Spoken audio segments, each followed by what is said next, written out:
شروع اللہ کا نام لے کر جو بڑا مہربان نہایت رحم والا ہے۔ فجر کی قسم اور 10 راتوں کی اور جفت اور طاق کی اور رات کی جب رخصت ہونے لگے، اور بے شک یہ چیزیں عقل مندوں کے نزدیک قسم کھانے کے لائق ہیں، اس بات پر کہ کافروں کو ضرور عذاب ہوگا۔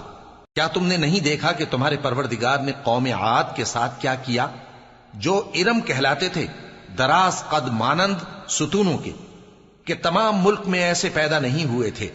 اور سمود کے ساتھ کیا کیا، جو وادی قرا میں چٹانیں تراشتے تھے؟ اور فرعون کے ساتھ کیا کیا، جو خیمے اور میخیں رکھتا تھا؟ یہ لوگ ملکوں میں سرکش ہو رہے تھے، پس ان میں بہت سی خرابیاں کرتے تھے، تو تمہارے پروردگار نے ان پر عذاب کا کوڑا برسا دیا۔ بے شک تمہارا پروردگار طاق میں ہے۔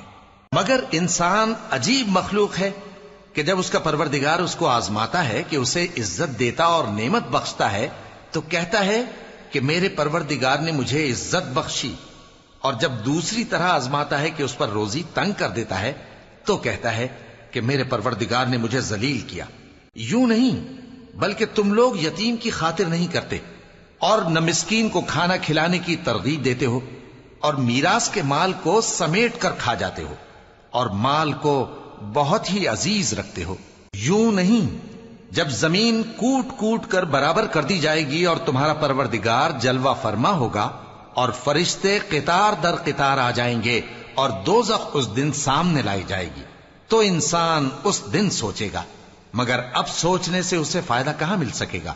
کہے گا کاش میں نے اپنی اس زندگی کے لیے کچھ آگے بھیجا ہوتا، تو اس دن نہ کوئی اللہ کے عذاب کی طرح کا عذاب دے گا اور نہ کوئی اس کے جکڑنے کی طرح جکڑے گا۔ اے اطمینان والی جان، اپنے پروردگار کی طرف لوٹ چل، تو اس سے راضی، وہ تجھ سے راضی، سو تو میرے خاص بندوں میں شامل ہو جا اور میری بہشت میں داخل ہو جا۔